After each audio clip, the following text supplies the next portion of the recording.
Il y avait dans les profondeurs de l'histoire romaine un nom qui glaçait encore le sang des chroniqueurs. Un nom murmuré comme une malédiction. Un empereur dont la puissance absolue avait sombré dans une obscurité insoutenable. Tibère, celui qui aurait dû être l'héritier digne d'Auguste, celui qui devait incarner la continuité d'un empire triomphant, allait devenir le protagoniste d'un récit de déchéance, d'isolement et de monstruosité. Mais comment un général respecté, un homme de discipline et de stratégie, put-il glisser si profondément dans l'abîme de ses propres démons? Pourquoi cette figure, d'abord louée pour son sens de l'ordre et de la retenue, finit-elle par être entourée d'accusations si ignobles que même les plumes romaines les plus acerbes hésitaient à les coucher sur le parchemin? Et surtout, que se passait-il derrière les murs de cette île maudite, cette enclave coupée du monde, où l'empereur fit transporter non pas seulement des trésors, mais des enfants, des adolescents arrachés à leur foyer pour devenir les jouets de son pouvoir absolu? Tout commença avec un retrait. Tibère, lassé de la vie publique, saturé des complots du Sénat, fatigué des rivalités insatiables qui rongeaient à la cour de Rome, décida de s'exiler à Capri. Officiellement, il s'agissait d'une retraite stratégique, un lieu paisible depuis lequel il pouvait gouverner sans les intrigues incessantes de la capitale. Mais dans les faits, ce repli sur une île allait devenir le théâtre d'excès inimaginables. Là, dans les grottes marines, au sommet des falaises et dans les villas aux mosaïques éclatantes, se déroulait une réalité que peu osaient imaginer. Capri n'était plus un sanctuaire. C'était une scène fermée où se jouait une tragédie humaine, où la luxure se mêlait à la cruauté, où l'innocence se brisait dans le silence des vagues. Les sources antiques, suétones surtout, mais aussi tacites, transmirent un tableau saisissant. Elles parlaient de jeux obscènes, d'enfants recrutés dans tout l'Empire, choisis pour leur beauté, dressés comme des bêtes pour satisfaire des caprices sans bornes. Ces jeunes garçons, certains à peine sortis de l'enfance, étaient appelés pisciculi, les petits poissons, car Tibère les jetait nus dans ses bassins pour les voir nager entre ses jambes, mordillant son corps au gré de ses désirs. La métaphore était atroce, mais elle révélait une vérité glaçante. Les empereurs avaient transformé des vies humaines en simples instruments de divertissement. Et pourtant, une question demeure. Jusqu'où les récits de ces chroniqueurs, eux-mêmes hostiles à la dynastie julio-claudienne, reflétaient-ils la réalité? Exagération propagandiste ou description fidèle d'un enfer insulaire? Les contemporains décrivaient l'empereur comme un homme dévoré par ses obsessions, détaché de toute limite morale. Capri se transformait chaque nuit en un labyrinthe d'orgies où le pouvoir se mesurait à la capacité de détruire les tabous les plus sacrés. De jeunes garçons, mais aussi de jeunes filles, étaient convoqués pour assouvir les fantasmes de l'empereur. Ceux qui refusaient disparaissaient. Les familles réduites au silence par la peur ou séduites par les promesses de richesse. L'île, jadis un joyau lumineux de la baie de Naples, devenait une prison dorée où l'on entrait rarement de son plein gré et dont on ressortait rarement vivant. Imaginez un instant la scène. Le palais dominant la mer, les torches éclairant des salles aux fresques étincelantes, les convives forcés à sourire, à feindre la complicité. Et au centre, Tibère vieilli, au visage creusé, le regard fuyant, mais le pouvoir intact, exigeant que tout gravite autour de ses pulsions. Quelle image plus terrifiante que celle d'un empire gouverné non par le Sénat, non par les armées, mais par les caprices nocturnes d'un homme isolé? Quelle Rome pouvait émerger d'une telle décadence, sinon une Rome affaiblie, rongée de l'intérieur? Un témoin fictif, cité par un chroniqueur anonyme du 1er siècle, aurait écrit « Je fus envoyé à Capri comme serviteur, mais ce que j'y vis ne relevait pas du service, c'était un sacrifice. Chaque jour, de nouveaux enfants arrivaient, arrachés aux provinces lointaines. Les pleurs résonnaient dans les couloirs, étouffés par la musique et les cris de plaisir fin. La mer, pourtant si belle, ne reflétait plus que l'horreur. Était-ce une invention ? Était-ce une rumeur destinée à salir le nom de Tibère? Peut-être. Mais l'écho de ces récits est si puissant qu'il laisse une empreinte indélébile.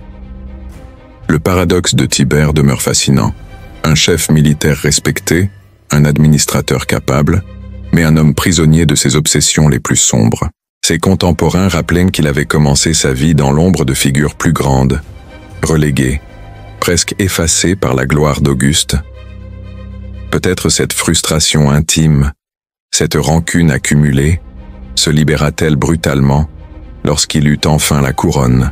Peut-être que le pouvoir absolu révéla ce que s'il y avait toujours eu en lui, une soif insatiable de dominer, jusque dans la chair et l'âme des plus vulnérables. Mais la question demeure, lancinante, inévitable. Que s'est-il réellement passé sur Capri? Pourquoi les récits anciens insistent-ils sur ces scènes ignobles qu'ont vues les serviteurs, les esclaves, les rares visiteurs qui traversèrent la mer pour atteindre cette forteresse insulaire? Et surtout, combien de victimes, anonymes, oubliées, furent englouties par les flots de ce silence impérial? La mer, éternelle, continue de battre contre les falaises de Capri. Elle porte encore peut-être les échos de ses cris étouffés. Le vent qui souffle sur les îles semble chuchoter un secret que elle, Histoire N, a jamais voulu oublier. Car derrière le faste des mosaïques et l'éclat du marbre se cache un gouffre où l'innocence fut consumée. Et dans ce gouffre, un nom résonne encore. Tibère, l'empereur de l'abîme. La légende noire de Capri ne se limite pas aux anecdotes obscènes rapportées par Suétone. Elle plonge ses racines dans une atmosphère plus large, celle d'un empire en pleine mutation, où l'autorité d'un seul homme se substituait aux institutions anciennes, où le pouvoir n'était plus un équilibre fragile mais un fardeau absolu. Tibère, reclus dans ses villas insulaires, incarnait cette rupture. L'homme n'était plus seulement un empereur, il devenait un dieu vivant, inaccessible, entouré de rumeurs et de terreurs. Mais qu'arrivait-il lorsqu'un tel homme cessait de se montrer en public, lorsqu'il se murait dans le silence des falaises, et que sa seule voix résonnait à travers les ordres impitoyables envoyés depuis l'île? On raconte que les lettres de Tibère, rédigées depuis Capri, terrorisaient Rome plus encore que sa présence physique. Chaque parchemin scellé de son sceau impérial pouvait signifier la disgrâce d'un sénateur, la condamnation d'un général ou l'exécution d'un proche. La distance n'atténuait pas son emprise. Elle la rendait plus mystérieuse, plus imprévisible, plus redoutable. Mais derrière cette façade de commandement, que vivait-il dans ces nuits insulaires? La réponse, selon les chroniqueurs, relevait de l'horreur. Tacite, toujours avare de détails scabreux, laissait pourtant entendre que l'empereur, vieilli et marqué par la suspicion, s'était abandonné à des pratiques que même ses propres gardes répugnaient à évoquer. Les jeunes garçons amenés à Capri N étaient pas seulement des concubins, ils devenaient des instruments de domination psychologique. On disait que Tibère prenait plaisir à les humilier, à les soumettre à des jeux cruels qui franchissaient les limites du supportable. Certains étaient contraints de jouer des rôles grotesques, imitant des dieux ou des héros, pour satisfaire les fantasmes de l'empereur. D'autres étaient jetés dans les bassins comme des bêtes aquatiques, réduits à l'état d'animaux de compagnie. Mais plus terrifiant encore était le silence qui entourait ces scènes. Aucun cri ne devait franchir les murs des villas. Les serviteurs savaient que toute indiscrétion équivalait à une condamnation immédiate. Ceux qui tentaient de fuir l'île étaient retrouvés morts, flottant dans les eaux ou précipités du haut des falaises. Capri n'était pas seulement un lieu de plaisir interdit, c'était une prison hermétique, une forteresse où l'empereur régnait en maître absolu, où nul témoin ne pouvait survivre pour raconter.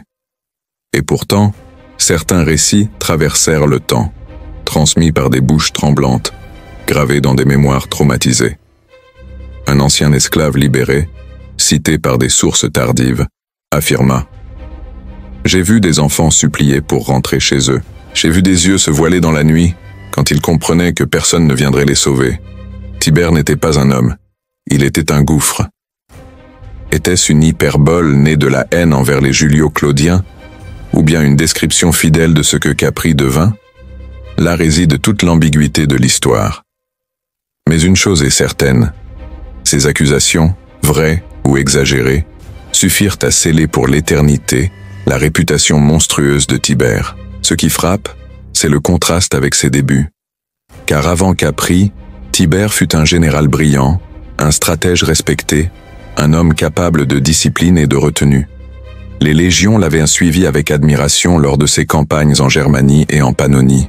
Son nom inspirait confiance, son sérieux imposait le respect. Comment expliquer alors cette métamorphose? Certains historiens modernes suggèrent une hypothèse troublante. Capri ne serait pas seulement le refuge un vieillard débauché, mais aussi le symbole d'une lente corrosion psychologique. La solitude, la méfiance, la rancune accumulée envers le Sénat auraient transformé l'empereur en tyran secret, en prédateur enfermé dans sa propre cage dorée. La psychologie de Tibère fascine.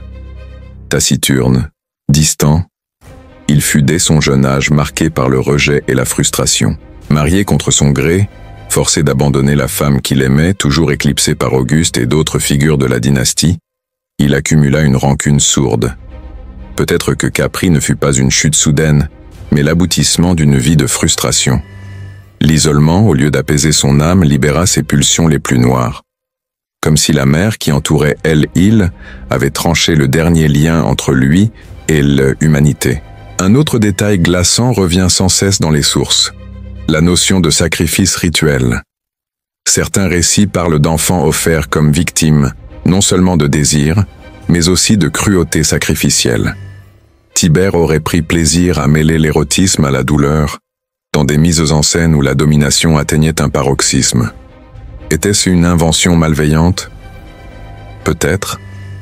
Mais même si ces récits furent exagérés, leur persistance interroge. Pourquoi Capri fut-elle si longtemps associée à l'horreur? Pourquoi d'autres empereurs, pourtant eux aussi décadents, n'ont-ils jamais porté un fardeau de réputation aussi abominable? Le mystère grandit lorsque l'on considère les témoignages des rares visiteurs autorisés sur l'île. Sénèque, philosophe stoïcien, décrivit dans une lettre la corruption des mœurs qu'il y avait observée, bien qu'il restât prudent dans ses mots. D'autres évoquaient des fresques obscènes décorant les salles, des scènes de luxure peintes sur les murs comme pour banaliser l'innommable. Capri devenait un théâtre figé, où l'art lui-même était corrompu, instrumentalisé au service des pulsions de l'empereur. Et pourtant, Tibère ne cessait d'envoyer des ordres rigoureux à Rome. Il gouvernait encore, il décidait du sort des provinces, il envoyait des instructions aux légions. Comment concilier ces deux visages, le stratège froid méthodique et le vieillard obsédé, enfermé dans ses orgies? Peut-être est-ce là le cœur du mystère? Tibère ne fut pas le un ou l'autre, il fut les deux à la fois. Et c'est cette dualité, insupportable, qui nourrit le mythe de l'empereur monstrueux. Le climat de peur ne se limitait pas à Capri. À Rome, le nom de Tibère suffisait à glacer le sang. Les procès pour lèse-majesté se multipliaient. Les délations devenaient monnaie courante. Les exécutions s'enchaînaient. Chaque citoyen craignait d'être accusé de complot. Le climat d'oppression, conjugué aux rumeurs sur Capri, créait une atmosphère d'apocalypse morale. L'Empire, tout en s'étendant, se gangrenait intérieurement. Et au cœur de cette obscurité, une question demeure suspendue. Tibère était-il réellement ce monstre absolu, ou bien un homme victime d'une légende noire soigneusement amplifiée par ses ennemis politiques? L'image du vieillard entouré d'enfants contraints à des jeux obscènes hante encore les mémoires, mais derrière cette scène se cache peut-être une vérité plus complexe. Était-ce l'empereur qui était tombé dans la folie, ou bien l'Empire tout entier qui projetait sur lui ses propres angoisses, ses propres tabous brisés? Les dernières années de Tibère furent marquées par un paradoxe cruel. Plus il s'enfermait dans l'ombre de Capri, plus son absence nourrissait la peur à Rome. La capitale n'était plus gouvernée par la présence, mais par le spectre de l'empereur invisible. Comme un fantôme, il planait au-dessus du Sénat, guidait les procès, inspirait la terreur par des lettres froides, laconiques, rédigées dans un style sec et implacable. On ne voyait plus son visage, mais ses décisions fauchaient des vies à des centaines de kilomètres. C'était là l'apogée d'un pouvoir paradoxal. Un homme retiré, mais plus puissant que jamais. Mais à quel prix? Car à Capri, le temps faisait son œuvre. Tibère vieillissait. Ses forces déclinaient. Ses nuits d'orgie se transformaient en cauchemars, ses obsessions en obsédantes hallucinations. Certains affirmaient qu'il voyait dans les couloirs des silhouettes d'enfants disparus, qu'il entendait dans le vent les cris des victimes jetées du haut des falaises. L'empereur se rongeait de l'intérieur, consumé par ses propres excès. Et pourtant, aucun repentir ne semblait l'effleurer. Sa cruauté redoublait comme si, au seuil de la mort, il voulait emporter avec lui un empire de peur. Les rumeurs circulaient sans relâche. On disait qu'il avait fait dresser des statues obscènes dans ses jardins, que des grottes marines avaient été transformées en théâtre d'orgie, où l'eau même semblait participer au spectacle. Les visiteurs forcés à assister à ces scènes racontaient, une fois revenus à Rome, des histoires si terrifiantes qu'elles paraissaient irréelles. Mais qui pouvait inventer de telles horreurs sans qu'elles reposent sur un fond de vérité? La légende se nourrissait d'elle-même, grossissait à mesure que l'empereur se taisait, car le silence est plus puissant encore que la parole. Il laisse la place à l'imagination, et l'imagination est sans limite.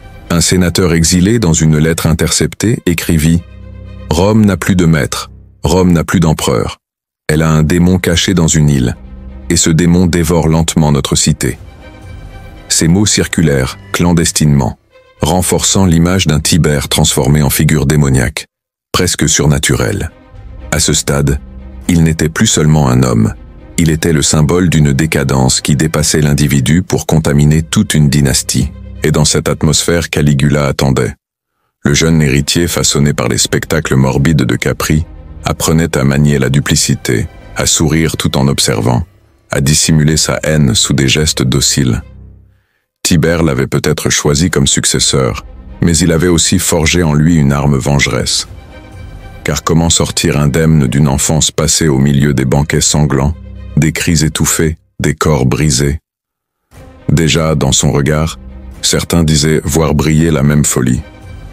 La graine de la tyrannie avait été plantée, et Capri en était la matrice. Un soir, selon une chronique apocryphe, Tibère convoqua Caligula et lui dit « Regarde, apprends, retiens, car ce que tu vois ici est le véritable visage du pouvoir. Gouverner, c'est posséder, régner, c'est détruire. » Ces mots, qu'ils soient réels ou inventés, traduisent la logique implacable d'un empereur persuadé que la domination absolue passait par l'annihilation de toute limite morale. Mais ces paroles étaient aussi une prophétie, car Caligula allait bientôt révéler au monde jusqu'où pouvait mener l'héritage de Capri.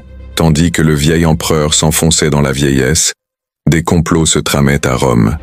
Les sénateurs, les chevaliers, les familles patriciennes, tous attendaient sa mort avec impatience, mais aucun n'osait précipiter le destin. La peur était trop forte. Tibère avait encore ses gardes, ses espions, ses alliés. Le moindre soupçon pouvait condamner une lignée entière. Alors on attendait, on murmurait, on priait. Mais la tension montait. Plus les jours passaient, plus l'idée d'un empire suspendu à la vie d'un vieillard devenait insupportable. Et enfin, en 37 après JC, l'heure sonna. Tibère, malade, affaibli, se retira dans une villa à Misène, sur la côte, quittant Capri pour la dernière fois. Était-ce une tentative de réconciliation avec la terre ferme, un pressentiment de sa fin? Nul ne le sait. Ce que l'on sait, c'est que la mort l'attendait. Mais même dans ce dernier moment, le mystère demeura. Car les récits de sa fin sont contradictoires, teintés de légendes, d'accusations, de rumeurs. Selon certains, Tibère mourut paisiblement dans son lit, à 77 ans. Mais d'autres affirmèrent qu'il survécut à sa première agonie, qu'on le crut mort trop tôt et qu'il se réveilla, cherchant à respirer. Alors, Macron, le préfet du prétoire, l'aurait fait étouffer sous des couvertures, achevant l'empereur d'un geste froid et calculé. Si ce récit est vrai, alors la mort de Tibère ne fut pas un simple passage, mais une exécution déguisée, le règlement final d'un empire exaspéré par des décennies de terreur. Mais peut-être, au fond, cette mort violente était la seule digne de l'histoire qu'il avait écrite. Un empereur de l'abîme ne pouvait pas s'éteindre doucement. Il devait être arraché, étouffé, anéanti, comme il avait lui-même étouffé tant de vies. Et dans cette fin brutale, le destin de Capri se referma. L'île, soudain, redevenait un lieu de beauté, de silence, de nature.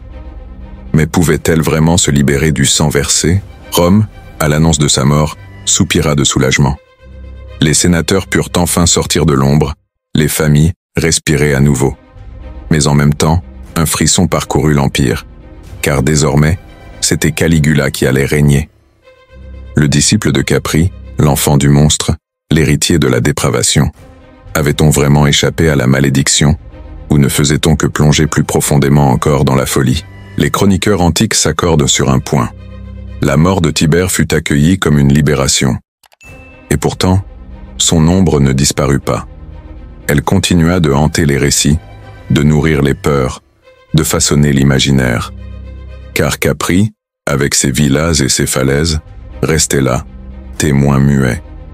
Les pierres avaient vu, entendu, absorbé. Chaque mosaïque, chaque marbre, semblait encore imprégné des scènes qui s'y étaient déroulées. Et nul ne pouvait marcher sur l'île sans ressentir le poids de cette mémoire. Les générations suivantes se posèrent les mêmes questions que nous. Que s'était-il réellement passé à Capri? Quelle part relevait de la vérité? Quelle part de la rumeur, de la propagande? Peut-être ne saurons-nous jamais. Mais parfois, l'incertitude est plus terrible que la certitude, car le doute laisse place à l'imaginaire, et l'imaginaire peut être plus cruel que la réalité. Un historien moderne affirma un jour: Tibère fut le miroir de l'Empire. Ce que nous voyons en lui, ce n'est pas seulement sa dépravation, mais le reflet de Rome elle-même, de sa peur, de son obsession du pouvoir, de sa fascination pour le scandale. Peut-être est-ce là la clé. Capri n'était pas seulement le tombeau de l'innocence, mais aussi le miroir d'une civilisation qui se nourrissait de ses propres excès. Et dans ce miroir, l'image de Tibère reste suspendue, figée, éternelle. Un vieillard aux yeux brûlants, entouré d'enfants contraints, dans une villa dominant une mer indifférente. Une image qui hante l'histoire, une image que rien ne peut effacer. Car derrière le masque de l'empereur sage, derrière les victoires militaires et les réformes administratives, se cache toujours cette île, ce secret, ce gouffre. Mais une dernière question demeure insupportable, obsédante. Combien de vies furent brisées à Capri? Combien d'enfants, de jeunes garçons et filles, disparurent dans le silence? L'histoire, froide, ne donne pas de chiffres. Elle laisse place à l'imagination. Et c'est peut-être là la plus grande cruauté. Ne jamais savoir, ne jamais pouvoir compter, ne jamais pouvoir rendre justice. Ainsi, la mort de Tibère ne fut pas une fin mais un commencement. Le commencement d'une légende noire, d'un héritage empoisonné qui allait marquer Rome pour des siècles. Et tandis que l'empereur s'éteignait, Capri continuait de se dresser sur la mer, immuable, comme un monument à l'horreur. La mort de Tibère ne fit pas disparaître l'ombre de Capri. Bien au contraire, elle transforma l'île en mythe éternel, en symbole d'une Rome corrompue par ses propres démons. Les générations suivantes n'oublièrent pas, car les récits, qu'ils fussent exagérés ou véridiques, avaient déjà façonné une image indélébile. Capri n'était plus une île de beauté, mais une île maudite hantée par les fantômes d'enfants sacrifiés par les échos d'orgies interminables et les rires cassés d'un vieillard devenu tyran. Le temps, loin d'effacer ses souvenirs, ne fit que les amplifier. Et dans les ruines de la Villa Jovis, certains prétendent encore aujourd'hui entendre, la nuit, le souffle des vagues se mêler à des cris étouffés, car l'héritage de Tibère ne s'arrêta pas à sa mort. Il continua à empoisonner Rome à travers son successeur. Caligula, élevé dans cette atmosphère suffocante, ne tarda pas à révéler la marque que Capri avait laissée en lui. Ses excès, ses délires, sa folie, n'était-il pas le prolongement direct des leçons obscènes de Tibère?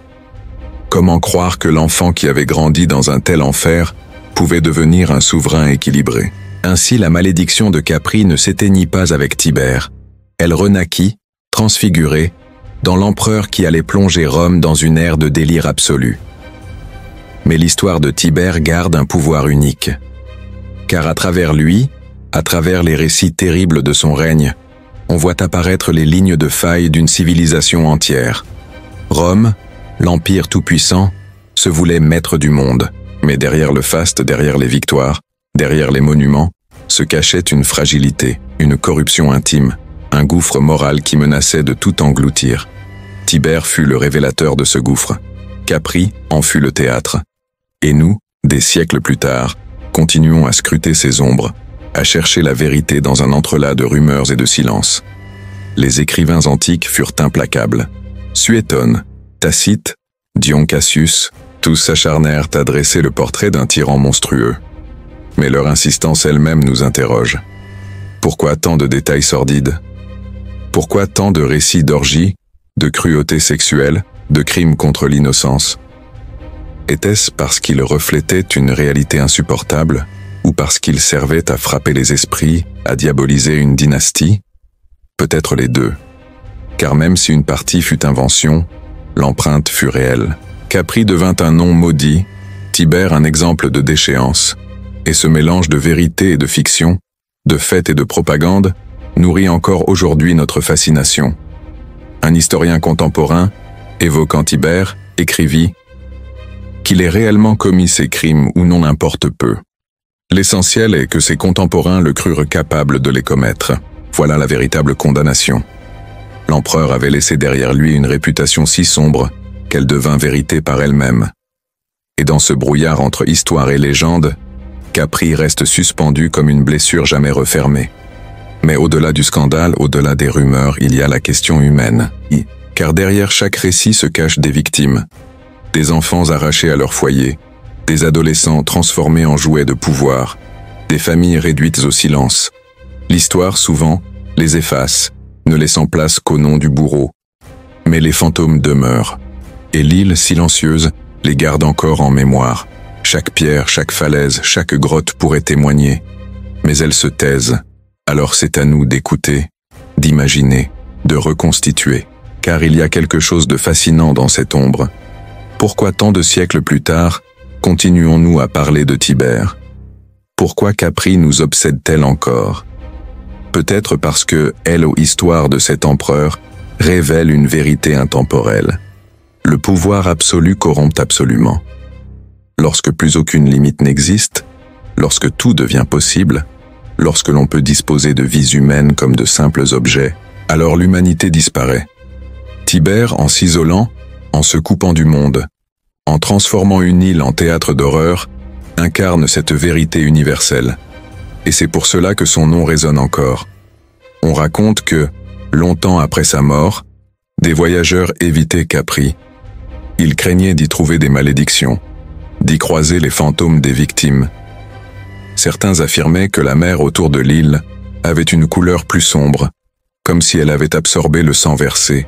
Des marins disaient entendre dans la nuit des voix lointaines, des chuchotements venus des profondeurs. Était-ce superstition? Était-ce mémoire? Peu importe, car l'île avait été marquée à jamais.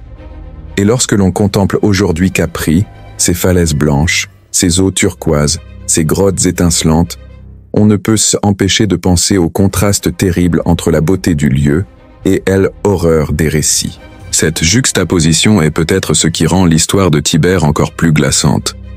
L'abîme ne se cachait pas dans un endroit lugubre, mais dans un paradis terrestre. Et c'est ce contraste qui frappe, qui hante, qui fascine. Mais une question persiste, plus troublante encore. Et si Tibère n'était pas une exception? Et si Capri n'était qu'un révélateur, un miroir d'autres excès passés sous silence?